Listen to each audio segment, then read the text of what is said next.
അപ്പൊ ഈ ത്രിതല പഞ്ചായത്ത് തിരഞ്ഞെടുപ്പിനകത്ത് അതുകൊണ്ട് പറഞ്ഞിട്ട് ഞാൻ അവസാനിപ്പിക്കാം. ഇടതുപക്ഷ ജനാധിപത്യത്തിലേക്ക് തോൽവിയാണ് ഉണ്ടായത്. ജില്ലാ പഞ്ചായത്തിൽ തുല്യമൊന്നുള്ളൂ. ബാക്കി സ്ഥലത്തെല്ലാം കോർപ്പറേഷനിലും മുനിസിപ്പാലിറ്റിയിലും ബ്ലോക്ക് പഞ്ചായത്തിലും ഗ്രാമപഞ്ചായത്തിലും ഒക്കെ UDF-നാണ് കൂടുതൽ വിജയം ഉണ്ടായത്. ആ വിജയം എങ്ങനെയാണ് ഉണ്ടായത്, ഏതെല്ലാം തരത്തിലുള്ള വോട്ടിന്റെ കാര്യത്തിൽ ഇടപാടുകൾ ഉണ്ടായെന്നുള്ളത് പിന്നെ പരിശോധിക്കേണ്ടതാണ്. ശരിയായും പറയാം, ഈ തോൽവി ഞങ്ങൾ അംഗീകരിക്കുന്നുവെങ്കിലും ചെറിയ ഫുട്ബോൾ കമ്പക്കാരനായതുകൊണ്ട് ഞാൻ ഈ തോൽവിയെ കാണുന്നത് കഴിഞ്ഞ ലോകകപ്പിന്റെ ആദ്യത്തെ മത്സരത്തിൽ അർജന്റീനയ്ക്കുണ്ടായ തോൽവിയുള്ളതാണ്. തോൽവിയുണ്ട്, സൗദി അറേബ്യയുടെ തോൽവി. അപ്പൊ എവിടെ അർജന്റീന, എവിടെ മെസ്സി എന്നൊക്കെയുള്ള ചോദ്യങ്ങൾ കമന്റുകളുടെ ലോകം മുഴുവൻ. പിന്നെന്താ സംഭവിച്ചതെന്ന് അറിയാറ്. അപ്പം അർജന്റീന സൗദി അറേബ്യയോട് തോറ്റപ്പോൾ ആ തോൽവി എന്തുകൊണ്ടുണ്ടായി എന്ന് പരിശോധിച്ച് തുടർന്നുള്ള കളികളിൽ അതിന് പരിഹാരം ചെയ്തു. അതിന്റെ ഫലം എന്താണെന്ന് നിങ്ങൾക്കറിയാം. അപ്പൊ ത്രിതല പഞ്ചായത്തിന് പിന്നകത്ത് ഞങ്ങൾക്ക് ഇടതുപക്ഷ തോൽവി തന്നെയാണ് ഉണ്ടായത്.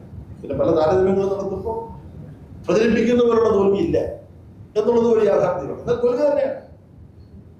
വിശകലനം ചെയ്തിട്ട് തോൽവി അല്ലാതാക്കുന്ന പരിശ്രമമൊന്നും ഞങ്ങളാരും ഒരിക്കലും കാണിക്കില്ല. പക്ഷെ ഇത് മറികടക്കാൻ കഴിയാത്തതല്ല. പക്ഷെ മറികടക്കണമെങ്കിൽ ഞങ്ങൾ ഇടതുപക്ഷ ജനാധിപത്യ മുന്നണി, ആ ഇടതുപക്ഷ ജനാധിപത്യ മുന്നണിയുടെ എല്ലാ തലത്തിലുമുള്ള നേതാക്കന്മാരും പ്രവർത്തകന്മാരും സ്വയംവിമർശനപരമായി പരിശോധിച്ച് തങ്ങൾക്ക് എന്തെങ്കിലും പോരായ്മകളോ കുറവുകളോ പറ്റിയിട്ടുണ്ടോ എന്ന് നോക്കിയിട്ട് അത് തിരുത്തി ജനങ്ങളെ വിശ്വാസത്തിലെടുത്ത് ജനങ്ങൾക്കുള്ള പരാതികൾ ക്ഷമാപൂർവം കേട്ട് ആ പരാതികളിൽ ഞങ്ങൾ പരിഹാരം കണ്ടെത്തേണ്ട കാര്യങ്ങൾ എന്തൊക്കെയാണോ അവയ്ക്ക് പരിഹാരം കണ്ടെത്തി ഞങ്ങൾ തുടർന്നുള്ള മാസങ്ങളിൽ പ്രവർത്തിച്ചു കഴിഞ്ഞാൽ